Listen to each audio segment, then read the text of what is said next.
Good evening out there, Internet. This is Greycaster Robolane, talking to you live from not the Castranger headquarters, but from somewhere else. Yes, I do have a new audio system, and I sound better than ever. Cue that roll call. We are live! Mike! Zenkaigan! Connect. Loading. Broadcast. Tempered Zeal! Bluecaster, Super Ichi! Loud and impulsive. Greycaster, Lace. Spark of Courage, the Power of Dreams.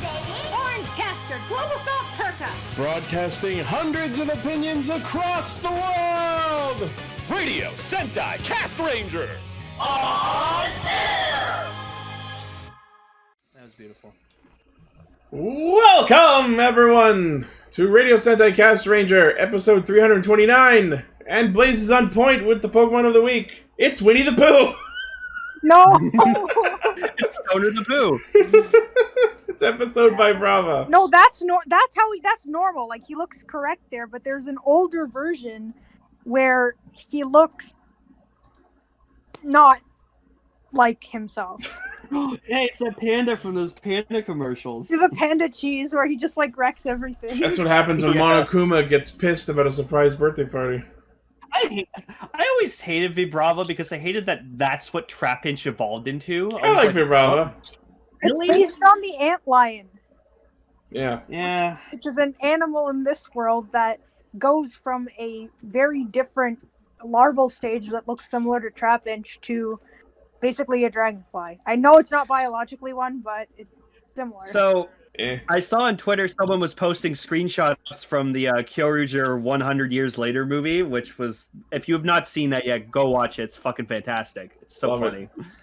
But I saw this particular quote, screenshot, where they're looking at Kyoru Gray and Kyoru Silver, and it's like, not to mention Silver and Gray are basically the same thing, and that just spoke to me That's immensely.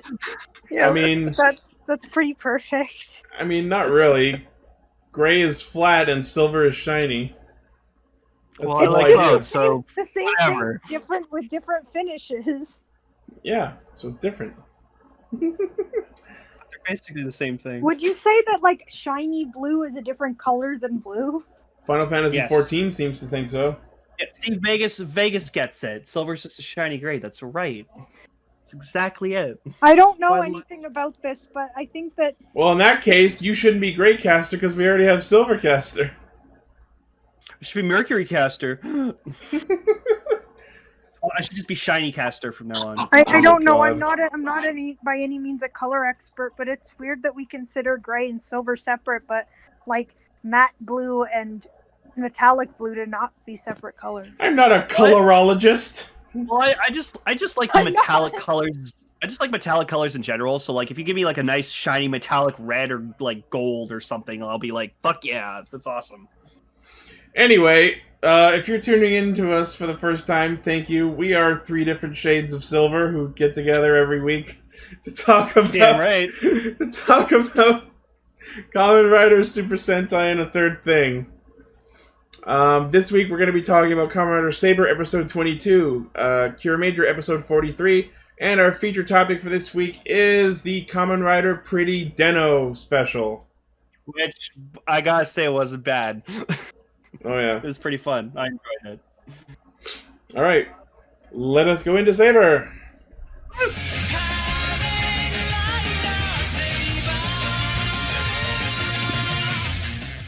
Stop the fucking presses! This is the first episode ever that didn't open with a bon lecture! I know it was so good. Even Daisenshi was fucking jumping for joy, which is why he's the face of the week. That is such like a Leisure Suit Larry thing. It looked like he was about to jump in some woman's bed, and you know what I mean? But okay, I have to. I'm looking at it close up. I'm gonna die. I have to go on a little tangent here for a minute or two. Okay. So, I've been seeing some shit, like people posting on Twitter. Like I won't mention names or anything, but I've been talking to some people on Twitter and stuff about how apparently a lot of people consider Toma to be a very bland and not a very good protagonist. Fuck And them. I have to say, this episode proved them so wrong. Absolutely. Like, the willpower, the determination on this man. Ogami almost fucking killed him, and he still got the back up. It was amazing. I love it. It's so like, oh, he'll be cool. fine in like 2-3 days. He turns around, Toma's standing there. I didn't hear no bell. Oh god. But just like, god damn, this guy does not give up, and it's so fucking good. This is what a writer protagonist needs to be. See, this is exactly what I was talking about last week. It's such good character development for Toma and Daishinji. Especially I love that we finally get to see Daishinji in what I'm going to call Bremen mode outside of his helmet. That's a good point. because I now didn't he's think about that. now he's working with the Sword of Light, so he's just like, I have to. He's dissect horny for science! Yeah, I just wrote all caps scary face. He just went to like full scientist mode, like, I've got some research to do!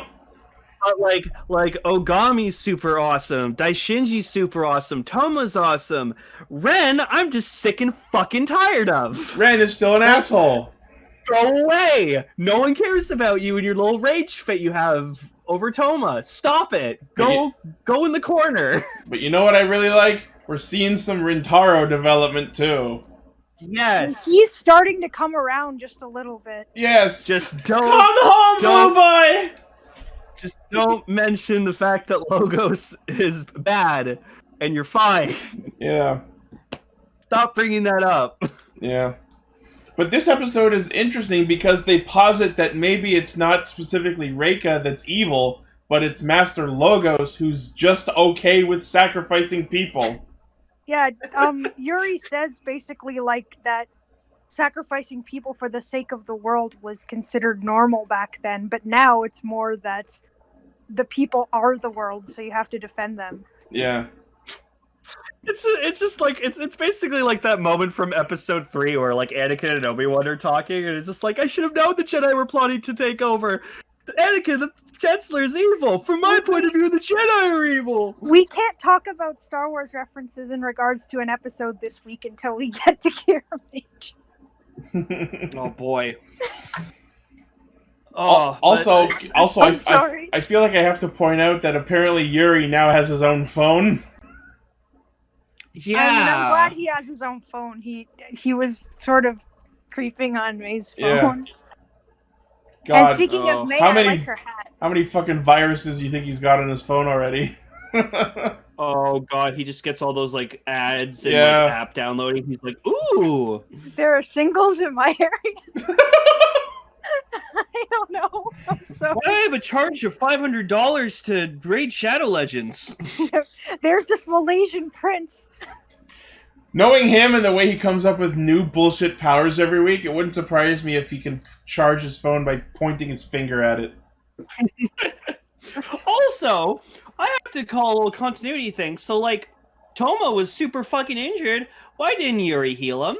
That! I was thinking. Yes! I was thinking that the entire time too. Like, I thought that was where they were leading to, but then he just didn't do anything. Why? I think they did that last week too, and I don't know if I mentioned it. I'm like, what? Is there like a week-long cooldown on his fucking cure spell? I mean, that would make sense, but if Would they it? don't tell Nothing us, makes then- sense. This man's the Sword of Light who invents a new power every week. Nothing makes sense. Yuri's a special boy. I love him. I also like that we now have confirmation that he is human again, because when he fought, he was like, ah, yes, this is what pain feels like. Oh boy, pain! Oh boy! Stab self. I hide behind curtains because I'm afraid of getting stabbed. Yuri here gets one practice stab. Oh boy! Yay! Also, but X Swordman continues to be fucking awesome. I hated it less this week, I'll admit. I'm kind of upset at myself for how much I like X Swords. Oh, it's great. I love it though that May. I love that May fucking called him out, just going like, "You stole it from this, you asshole." Yeah, you're just quoting the comic book. Yeah. Yuri doesn't know better. But also, this episode, we got to see Sora again for the first time in I a like while. that it moved him so much. And Sora's like 100% on Team Toma. Yeah, he's like, why didn't you quit the guild like Toma did, Daddy? Because I need friends. Do you put food on the table? No, so shut up. Yeah. It's like... No, it's not like that. I can't... It would be so funny if they actually were paying them to save the world, and that's what, like... I was like, gotta pay the bills somehow! Yeah, really. It's not like I'm the only person who works for an evil mastermind. Venture Brothers joke. I can't think of one, but I'm sure there's a good line I could use. Yeah. Also, when Saber and Buster fight, the henshins they did, mwah! Loved them. Oh, super good. This is kind of weird, but there's one thing I noticed in the Saber and Buster fight. I'm sorry if I'm interrupting. No, go ahead. For some reason, when the fight started, they just did this weird zoom in on Buster's face, and I don't know why, but it just cracked me up. It was just like it was a normal shot, and then just zoomed in on him like that groundhog. I mean that prairie dog meme where he turns around. I don't know why they took that zoom there. Don't know. Maybe it was just to remind you, like, yeah, it's Buster. He's awesome.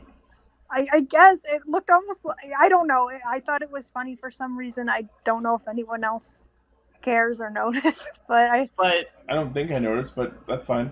But yeah, I'm definitely one of those people who's just gonna defend Toma, like, to anyone who says anything negative about him. It's like, no, this man fucking holds up. Like, he's super good. He's very passionate. Yeah, that's the funny. thing. Too many other protagonists in shows like these will just spout off idealistic catchphrases like, "Yeah, I want to protect everyone. I want to save everyone. I want to fight for justice." And they don't realize the risks that are required to do that. And there's no gravity behind their words because they're just spouting it and not living it and experiencing the consequences of both succeeding and failing. But we've seen Toma go through all that. He understands the significance behind everything he says he wants to do, and he does everything in his power to do it. I think he's actually a really good hero. And when he fails, it hits him hard.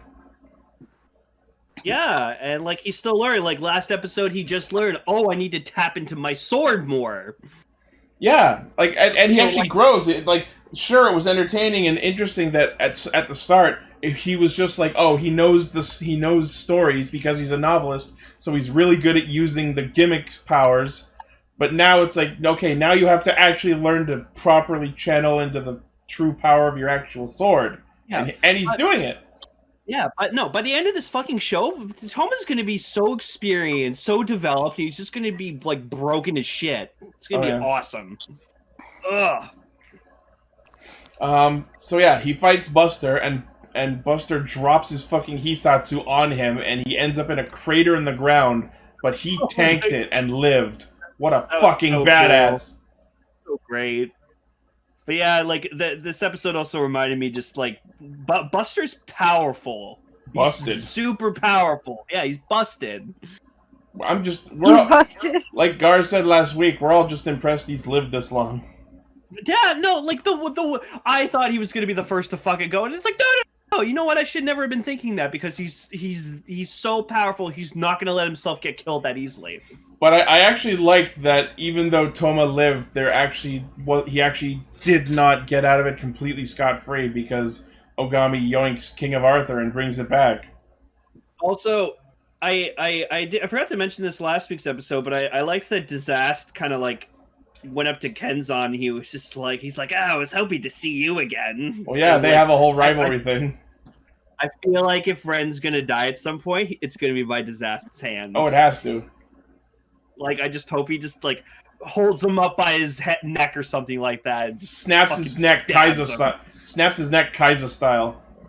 Yeah, because, like, I don't mean to sound really morbid and weird about this, but, like, lately I've noticed that, like, I like in shows and movies, like, one of my favorite ways of, like, seeing people die is just, like, getting their neck snapped. It's been too long since we had a good neck snap. It's true. Are there Bring are back good- more. good Bring next- back more neck snaps. No, don't snap people. Don't cheer for people's necks getting snapped either. 2021, the year of neck snaps. Bring it back. Yeah. No, it's more like. Yeah. No, stop. So the monster, the Megiddo this week is interesting. So they do Charybdis again, but because it's made from twins, they fuse and create a new Charybdis that is laughing instead of crying and has a new weapon and space warping powers. I felt so sorry for those two. Twin powers are space warping powers. I guess you could call them the Wonder Twins because they're in a Wonder Ride book. Okay, Oh my that's god. true. That was like a subtle reference that only like one of the fucking writers knew because he's like a secret huge fan of Wonder Twins. He's like, I'm gonna make that joke. No one will get it but me. Yeah. It was super We creepy. were on to you, motherfucker. Yeah. That weapon it had was cool though. Oh yeah, but still creepy. Like it wasn't as creepy as the baby cry, but like it was still creepy. Yeah. But and yeah, so Yuri shows up and goes like right into X-Swordman, and while on one hand it was so awkward seeing him do both parts of the henshin in sequence because it's so busy, but then the actual CG henshin into X-Swordman, I gotta say it was cool. Oh yeah, I just love the bang bang bang bang. Oh yeah. It's great. I got Dave to order that book for me, so he's gonna ship it out to me when it arrives. Yeah, and It's too cool not to get. And yeah, back to Toma's badassery. Not only was he badass in tanking the head from Buster, but he goes in to fight Charybdis. After that fight, nearly broken, channels his sword power and does the slash that initiates the separation unhenshined. How fucking badass. Oh, so cool. Oh, Toma's great. And then we get to see Psycho's episode 3 wonderful form where the face goes onto the leg so he can do a rider kick. Yep. Some climax shit, and I love it. I mean, it's corny, but I think that's kind of the point because It's got absolutely that the point. and I really like that. It is absolutely the point. Climax is even Deno climax form makes it even cornier, Emily, because like that's 4 monsters inhabiting a single body, and they're just How does fighting it do over. anything? Awkwardly. Like Awkwardly. because like they're possessing like a human man's body, and then they're just all fighting for control over it. And, but then later in another movie, a 5th monster comes in and takes over, and now there's 5 of them sharing this one body. And But it's it gets fucking really cool chaotic. giant wings. Did each of them control a limb? No, they have to wrestle for control. Oh no! So I was thinking, like, would it just be like Kamen Rider Quap? Yeah. That's what I was. And then I was Deno thinking, Quap form. what would the 5th one control? Like his body? Oh my god. That would be a funny thing for the thumbnail, just like getting like climax form, and each like piece that's the helmets are just like QWOP. There's the material for the next Deno special in another 5 years. The next special is Deno Guys, we Quap. figured out a way for us to all control Deno at the same time. We pilot him like a Megazord. Get keyboard. In all honesty, if the whole controlling bodies thing is like the concept of Deno, I'm shocked they haven't done that before. Right? But yeah, so they I defeat need to watch Deno. Charybdis, and then Yuri goes nyum nyum nyum nyum on their faces to erase their memories. Oh, He like shakes their heads around too. Like, that's was that's that why I forgot to mention. So like there is a part where like they go visit like the twins like house that they live in. We're going to see the twins, Basil! These one, All these like pillows of food. That's They're just food actually- pillows. I can't believe that I forgot. That's actually why I brought up the giant peep originally, because I have 2 pillows like that. One is a donut and one is a giant marshmallow peep. Well, yeah, they're competitive eaters. They're really cute pillows. I think you can get them on like AliExpress. Fucking probably.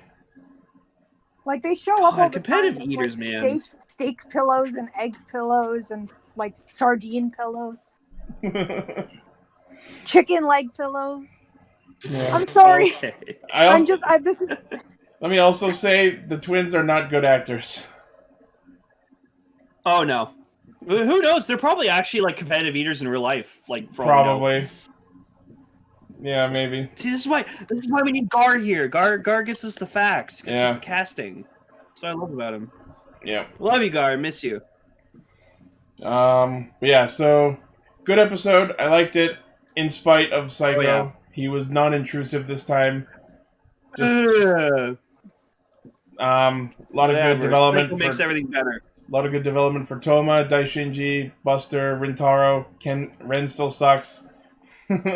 But Buster's Ogami's definitely going to be the next one to join them. That's what I thought this episode was. Yeah, I thought this episode was going to be that too. Because I feel like Ren's not going to join them at all because he's just he's too angry, he's too immature, too whiny, he doesn't care. Rintaro's slowly being lower. Rintaro's going to be the one that really needs that last push to really go. You know what, Toma? I trust you.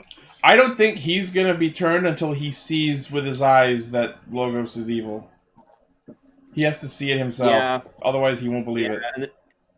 And even then, when he sees that, he's going to be broken still because, I don't believe it. That raised you. Why is this happening? I can't. No, hold on. It's no, I don't believe it. Why is this happening? What am I fighting for? Oh God.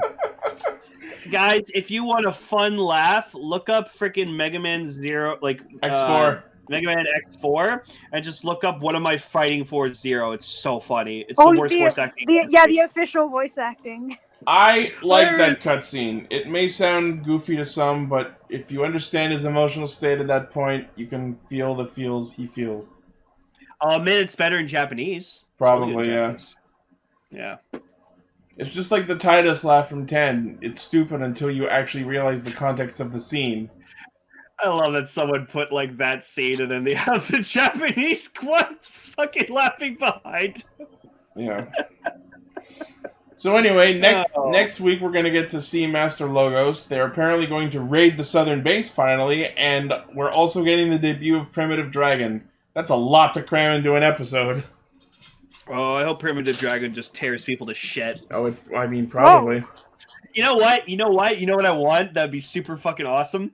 I just want him to get Primitive Dragon. Ren goes to attack him, and just Toma just fucking wrecks him. Yeah. Just fucking not kills him, but beats him up enough that he's just incapacitates him. Oh my God. Downs the bitch. It's you leave me alone. So yeah, stupid ninja. I'm happy with the direction we're headed again with this show. It was a bit of a rough patch for a couple weeks, but I'm excited to see where we go. Yeah, I was afraid that them being separated, doing this whole betrayal thing was going to be a bit annoying if it went on for too long. But now that it hasn't been, surprisingly, they've actually been doing it pretty well, and I'm impressed with it. So yeah, Emily, any closing thoughts on Saber? I'm curious as to what's going to happen next. I thought also that Ogami was going to switch to Toma this episode, but no. So I guess next episode is going to cram a whole bunch of stuff into one episode again, and I'm wondering if it's going to work out or not. Yeah. Yeah. Mr. Lane Fritzdenshire, please take us in. Kiramager!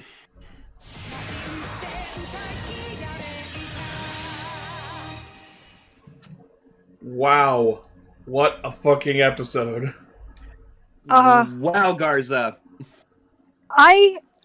Wait, where are we starting from? Because I don't want to just jump ahead to an almost. Well, what do you want to discuss first? Are you sure? Go ahead. You remember this crew too. I think that it was a really, really good episode, and I really like all of the emotions that were explored in it. But I also admit that it was kind of really cheap to find out that the only reason that Garza is evil is because he was basically brainwashed to be evil. There was no actual inciting incident or being bullied or anything. It was just he got hit with an evil beam. Yeah, that was a bit of a disappointment, but I mean now we know why he changed color. Everything else it all made sense. It was all really just but that felt a little bit it was just someone flipped his switch to evil. Yeah. But can you imagine what it would feel like if you found that out about yourself, though? Like, all of your feelings were just somebody beaming them into you to control you? Like, that would be really, absolutely crushing. Yeah. Out of universe, it's kind of cheap, but in universe, it's kind of powerful. It's in universe, it's incredibly cheap in a completely different way. Like, just the idea of, yeah, my entire life I lived hating my brother and resenting him just because someone else wanted to use me as a stepping stone. Yeah. I just want to point out real quick how hilarious it was when Garza is like, alright, I'm going to execute the 3 people I hate most. Looks down into hand. We'll start with you, tiny toy. Yeah, no. The good thing we can take out of this entire episode is that Aladdin got his body back, so... Yeah. And got... I wonder how that happened, to be honest. Garza literally just went, poof, you're humanoid again. I couldn't help but chuckle so much just seeing him just running in place trying not to. That was so fucking dumb. They were just gonna get sucked up by Kirby. Decker, I hate gif of that right now. I would really appreciate it. I hated that so much. You know why? Because it's the fucking Indiana Jones thing. It's like you're running away from something that's coming at you. Just run to the side! No, you're not thinking of Indiana Jones. You're thinking of Prometheus. Whatever it is. You know what I mean. I haven't seen that. It was going through a cave, but in Prometheus, there's a large, thin...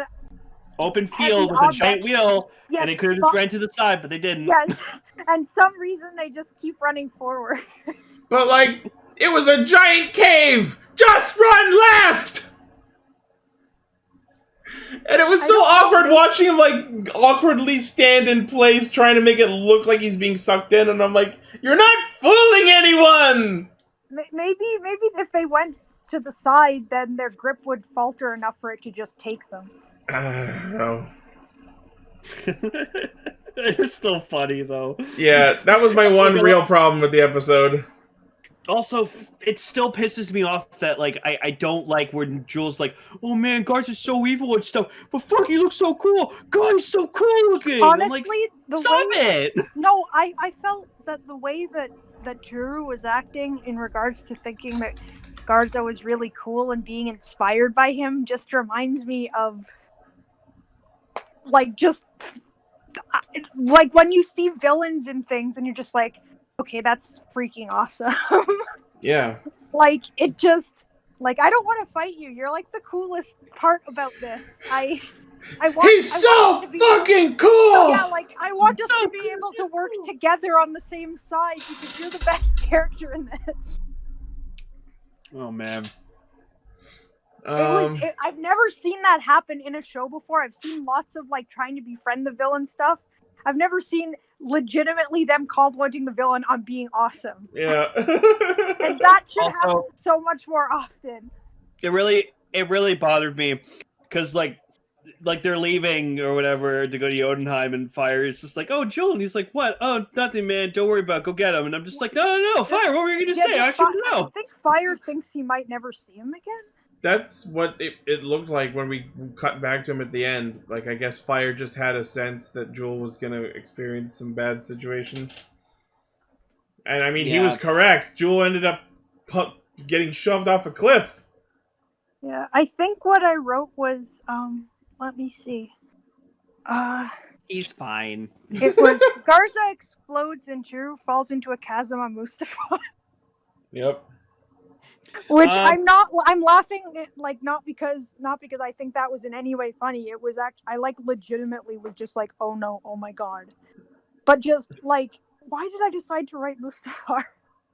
It was really cute too that like Takamichi had Tarantula captive, and then like Joel comes up and it's like, oh, Tarantula, can't you take us to Jotunheim? Oh yeah, I'll do it for you, Joel. Please. Yeah, we're artist buddies, and then when he brings them there, he's just like, now you're on your... Alright, fuck you now! Away!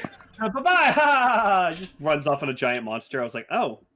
Also, apparently Jotunheim stinks, because it's just a world made of pollution. I was gonna ask if they ever explained why it smelled bad other than evil smells bad, I guess. I But mean, yeah, they, the they did pollution. establish that Emperor Yodon is all about pollution. Also, I swear it was the Helheim ruins set, but just dark. Oh yeah, no, it absolutely was Helheim. All the Heims are just the same set. Yeah. No, whenever they need to use ancient ruins, that's the set they go to. Well, it's a good ancient. It works, right? Yeah. Yeah, like I'm even sure after you like could- watching Toku for like 14 Yeah. years, I'm still not used to them using the same shit It's over like again. It's like when you see that same like river. Yeah. They always do fights in that river. That same stairwell, or that same bridge, or Well, it makes sense because they're all in Japan. Yeah. In the same vague area. Like, it's like, would you be upset that so many movies that take place in New York have, like, a street from New York in them? Like, that New would- York Street. No! I didn't want to say, like, something super cliche like Times Square or something. I wanted to say, like, a street, but I know they're all numbered, and I don't know which ones are, like, popular, so... I like that, Cog. Yeah, we're going to call the episode Alltheheims. No! Alltheheims. That wasn't a good title, I don't think. But I actually really like the idea that Garza was supposed to be Crystalia's anime protagonist. And then he was corrupted by the evil beam. Yep. I actually can't wait to hear Gar's thoughts on like what he thought of this. Oh yeah, I won't. Like that. He won't like Loves that Garza. Garza. He won't like that Garza's dead. Do you think he actually is? It sadly really feels like yes. But I Yeah. really hope not. Maybe I would love if just like they finish the battle and they're digging through like the rubble and then they find like a little small smog jokey and Garz is in it. He became smog jokey. More The like train? smug jokey. Yeah. I don't know. Mole Joshi. I like that fucking Garza and Jewel were like basically making up and throwing out Hisatsu attacks at each other. Yeah. Just like a moon wolf and a phoenix. It kind of reminded me of the live action Scott Pilgrim movie with how they did the yeah, like Katsunaga Beast twins Wolf battle. Omega Dia, Godbird Yeah. Alphasm. Those are cool attacks. I know they were super cool attacks. It's just a good movie. And also, hey, look, they remembered that the Go Kiramager bow has a fucking 100-second time limit. That's a good point. They actually I was upset about that. Why? Because You thought we were past this? yes, and then they bring it back, and it's like, no, guys. Now I'm going to Either spend keep the all timer 100. constantly going. No, we're going to Or you spend don't. all 100 seconds charging one shot. But it didn't Yeah, really and do Tom was anything. just like, 100, I got this. I mean, he's the gamer. He does got this. He does. And then Shigeru just fishes the king out of the big fish mouth. We landed, King Aladdin!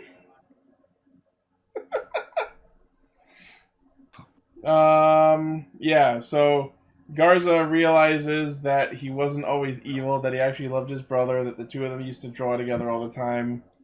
And it was a really nice scene where you see him, like, trash his helmet.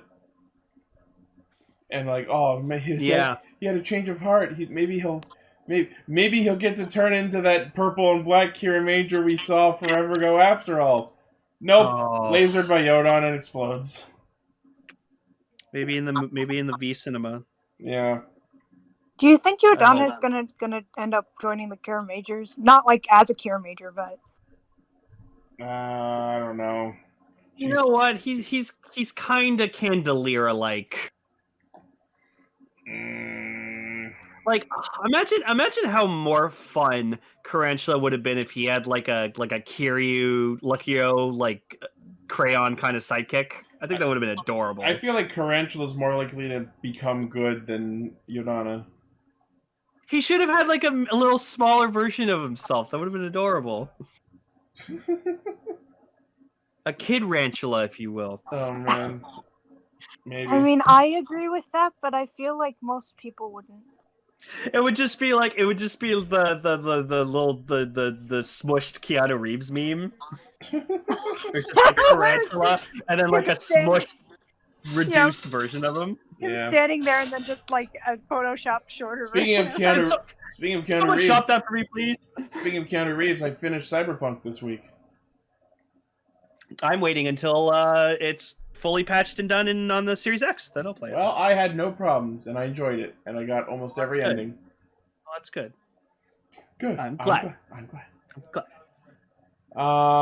Yeah. So the other Kiramagers attempt to fly after Jewel after he gets knocked off a cliff, but then they just fly into a portal and go home. Yep. And then it's like, oh no, the ticket for the park date that he was supposed to go on. I know. I saw that. I was like, oh no. Well, now even when he comes back, if he doesn't find that ticket again, he won't be able to go to it. They just have to go into Jotunheim one last time to find the ticket. Wait, was the ticket in Jotunheim? Yeah, I guess it was. Yeah. Either that, or they're gonna find. They're gonna. Now they'll find never some, go to like, the amusement park. They're gonna find some kaijin like on the roller coaster, just like, how did you get here? So yeah, next week they're gonna be fighting Emperor Yodon. I'm sorry, that was dumb. And for some reason there were some shots of inside Carrot's base, and part of the walls were blurred for some fucking reason. Oh, maybe they didn't want you seeing stuff. What could they possibly want to hide? Everything. Plans for the new Zord. Yeah. I don't know. Speaking of tickets. It's weird to think that this is the first thing we've talked about on Castranger that's just Den-O and not a crossover. Yeah, but you know what? That's fine, because I love Den-O. Den-O's great. Good. It's great. So The yes, special was great. this is Pretty Den-O, aka the thing they had to make to hold on to the license for Den-O. That's what it kind of came off as. Like, you know how, like, whoever, like, the people who hold the rights to Spider-Man have to, like, make a new Spider-Man movie every now and then to hold on to the license until recently? Yeah. This feels like, oh, we have to do a new Den-O thing every 5 years. Well, that was like the thing with like Fox when like they owned the rights to Fantastic Four and they're like, well, we're gonna lose the rights, so we got to make a movie. I think that's what I'm thinking of. Yeah, Fan Four Stick. Yeah. But then Disney did the best thing ever and they bought Fox, so they now own Fantastic Four again. Yeah. So. But yeah, so like this special was really cute because like we got this. It was the main character is this little girl named Anna, and like you know she's mad at her mother because like she wants to go out and do stuff, but like her mom's like, no, you gotta clean your room. And she's like, oh, I'll do it when I get back. And it's like, oh, you said that yesterday. It's like, fuck you, mom, I hate you. Ah, you'll never understand me, mom. Yeah, so it's like one of those stories, and she's like, here, take this thing that means a lot to me. Wear it around your neck. For some reason. Yeah, and then the Denliner, she gets attacked by fucking shocker grunts. Fucking shocker grunts, but they suck. So, I love it. She stands completely still, and every one of them bungles trying to grab her. Well, they're just that's just shocker grunts in general. They're fidgety. Yeah, they can't stand still. I love it. They kept making E jokes. It's like kawaii, kaku-ii. Yeah, so they go to the Denliner, which, like, they're already, like, the Imagines are already captured. Yeah, fucking somehow Ika Devil and the Shocker Grunts conquered the fucking Denliner. That is bullshit. Owner was nowhere to be seen. Yeah, that's how they did it, because Owner wasn't around. Also Naomi, we saw Naomi, which was really nice. But, like, it bothered me because she was wearing like this like apron, and I was just like, "No, you had the 2007 best ass in Japan. We need to keep seeing that shit." Yeah, that's just a weird fucking thing I was thinking of when I was watching it. Because where's the Oshirina of 2007? Yeah, I know it's been like 14 years. Yeah. Oh yeah, it has been 14 years. Damn. Yeah. Well, technically 13 because it came out in like 2020. So. Also, let's remember it's a time traveling train, so who knows how long it's been for them. Yeah. So the thing that the special really wanted you to remember was that the high school or the school that Anna went to was called the Miyama Elementary School, and it's been celebrating 61 years of being this school. And then Anna and Momotaro jump into the fucking time canyon and go back 30 years. Yeah, so to 1990, or like 1989. Yeah, which like explains why Black RX shows up. Yeah. So she's like Momo. She gets like thrown off Denliner with Momo, and then Momo's like scaring the crap out of her because like he looks like a monster. Because he's a red demon man. So she like hides, and she meets this little girl who just like she's like, I like melon bread. You can call me Melon. And it's like, why don't you just give her your actual name? Was I the only one who immediately predicted that was her mother? No, I didn't. I thought it was going to be like a teacher or something later, and then we found out it was her mom, and I was like, "Oh, that's sweet." As soon as really as soon as she mentioned that she had a treasure, I'm like, "It's the fucking mom." It's the mom. This is a 22-minute special. So we don't have Melon's pretty cool. She's like, "Yeah, I'm a 5th Dan black belt," and she goes out and like, psych calligraphy. Yeah, it's like I'm a 4th Q in calligraphy, and she tries to like squirt fucking calligraphy ink on the chakra mooks. That was funny though. You fool! Their suits are already black. But yeah, so then like eventually, so like the treasure that Melon has is like this lottery ticket that can like win them like 60 million yen or something like that, and like Momo's just like, oh, I could get 100 puddings with that. Actually, you can get more. 200, 300, 1,000. 1,000 puddings? Good to know that Momo's universal currency is pudding. Hang on, let's see. How much is? While you're calculating that, I need to. The funniest moment in the whole fucking special is Momo getting hit by the goddamn Denliner. Oh yeah, he went fucking sailing. That was so good. Just looking it up. Yeah. And also regarding the lottery ticket, by the end of it, she like has the ticket, but it's not really ever established if like she was able to cash it in. Because I'm like, is Anna's family rich, or maybe they just didn't accept the ticket because it got ripped.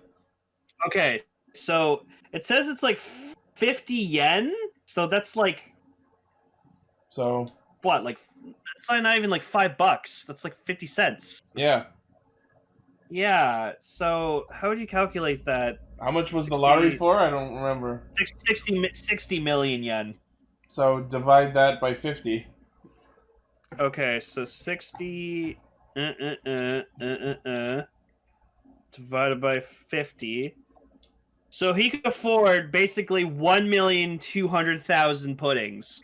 Code blue! Code blue! Yeah, that's a lot of fucking pudding. He'd probably like literally freak the fuck out if he found out how much he could get. Do you get the reference I made? I heard it, I just don't remember. It's the fucking Simpsons episode where Lisa worked for Mr. Burns. I forget the actual numbers, but it's like, we could have really used that $10,000. Dad, 10% of $1 million isn't $10,000. It's code blue. Code blue. But yeah, so freaking Momo's just like, lend me your body. Not the thing you want to say to an underage girl. Very awkward phrasing. So yeah, so he possesses her. He possesses her. She's got the red eye. She's got the red extensions. Also, and she just has that tough look on her face. Yeah, and she does the whole Ore Sancho thing, and then they just cut to Melon, who gives the most disgusted face ever. I love that. That's a face of the week. Yeah, so he henshins into Pretty Deno, which he has like bows on the front. He has a nice little lace skirt thing on the back. And frills on the shoulders. Yeah, I gotta say, for like a tacked on Deno suit, I like it. I think they accomplished what they set out to do. So they call him the butt rider, and it's like, haha, because peaches look like butts, and he's like, no, these are peaches, you idiot. Momo. Yeah. And the one thing that I think was great was the theme that you hear while he's fighting is the same one they used for Chibi Den-O in the Den-O movie. When Oh, he was was like, it? using Kid? Yeah, I know it was that definitely the some same sort of edit. song. It makes sense. That Yeah, it's it was the the same. it's the same song from the movie. Wow, So I like that's a that. good And, like, callback. I also noticed Yeah, that the house they were fighting in is the one from the 01 movie. Oh. But yeah, they sped up his footage, and he's like beating the crap out of all of them, and it's super funny. But like, obviously, it's not enough. She's a little girl; like she can only take so much punishment. Yeah. So And then we go back to the Denliner where they're like, "All right, Imagines, we need to take back the Denliner." So they fight back, and then one of them is like, "You fools! We've brought in the ultimate backup from the Crisis Empire!" And in walks one of the Crisis Empire chap mooks, who is then promptly backhanded by Naomi. yeah, like this is me. So like Chap looks awesome because he's just like he has like this cool like white mask on, but he has like this all gray suit and like let me see if I can find a picture of him. But like I'm looking at this guy, and like while I'm in the middle of like saying like, oh man, this guy looks so cool, immediately just gets like knocked out and just falls down. I was like, oh okay. I couldn't believe it. That was so like, oh. fucking funny. Oh, but like, hang on, I need to get this picture. Fuck, come on. So it turns out that what Shocker was after really was just money from a lottery ticket. Yeah. So we could put a down payment on the new Shocker Evil headquarters. And they sent Ika Devil and like 7 mooks. Yep. Wow. Yeah. Yeah, like look at this guy. Like this guy actually looks really fucking cool. These chaps are pretty cool looking mooks. They're quite fine chaps. But I couldn't believe that like he just got like knocked out immediately, and I was like, You know what it is? You know what they look like to me? They look like they digivolve into Quantrons. Yeah, it's like the in-train rookie form of a Quantron, right? Yeah, there you go. But yeah, no, I was legit surprised that we got actual Den-O. Yeah. So why couldn't he do that before? Well, like I don't know, like it makes me happy that since Final Countdown, it's just the Imagines could just transform into Den-O whatever the fuck they feel like it. Yep. So it's like you don't need a host body anymore. Like the Den-O was within you all along. And he says fucking or Sanjo one more time, and he's like he says it like 3 times in this thing. Yeah. And then he does his fucking Hisatsu Waza, and in the middle of killing the monster, rips the lottery ticket. Yeah, they fix it. I don't know if that counts though, because like, is Anna's family rich? They never really said what happened with the lottery ticket. I don't know. But yeah, so then we find out that Melon was her mom, and I was like, oh, surprise! I love that. Yeah, I thought that was great. And then the ending cues the opening. The climax version. Yeah, I gotta say, I was like bathed in a warm, nostalgic, nice feeling here, just hearing that song again.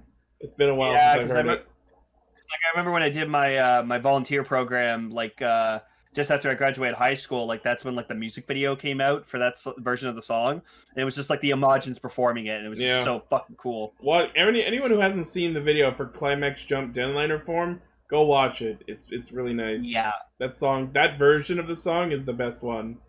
Yeah, I hear like Ryutaro's fucking rapping, and it's super cool. Yeah. And then the post credits kicks on, and because it's 1989. Black RX shows up to fight Crisis, and then it just pans over to the fucking one chat minion already tied up. And they're like, oh. Yeah, Jet. Shit. But yeah, honestly, for like a nice 22-minute special, I liked it. I thought it was fun. It was funny. Like, it reminded me that Den-O is still funny as shit, so... I laughed my ass off. Several times. Yeah, well, I mean, that's what Den-O's supposed to do. It's a fun little kid show, and makes you laugh, makes you feel happy. So it's job. A kid show where Urtaros got laid. Yup. So yeah, but yeah, if you you guys have not watched Kamen Rider Deno, go watch it. And it's like 8 movies. Yeah. A lot of movies. All right. A lot of movies. A lot of movies. Deno A is never lot of over. movies. Movies. My personal favorite one is Deno Final Countdown because that's like the perfect ending to like the main cast of Deno, Yeah. and it was just so good, so well done, so well made Rider movie. I like. Ugh. I think my favorite is Onigashima Warship. Oh yeah, that one was freaking fantastic. All right, so Jikai Radio Sentai Castranger. Hopefully, Gar's here this next week for this one because it's one of his tribute episodes. So our Rider tribute to the Showa, our Showa Rider tribute will be the first episode of, I guess, Sky Rider because it's Kamen Rider 1979. Yeah, because like he wasn't called Sky Rider until later because that was supposed to be like the reboot. I think what Gar said before. Yeah. But no, I'm excited. I've never ever seen anything Sky Rider. The only time I ever saw a clip of Sky Rider was like either in the Henshin compilation or in the Decade All Riders vs. Die Shocker movie where he fought Ixa. I was about to say the only thing of Sky Rider I've seen is that opening shot of the movie where he gets murdered by Decade. Yeah, but then he's flying, jumping down towards Ixa, and Ixa's just like fucking like unloading a clip on him. Yeah. Just like, wow. All right. Well, that has been Castranger. So thank you all once again for listening, watching, liking, sharing, favoriting, subscribing, hitting the bell, being awesome.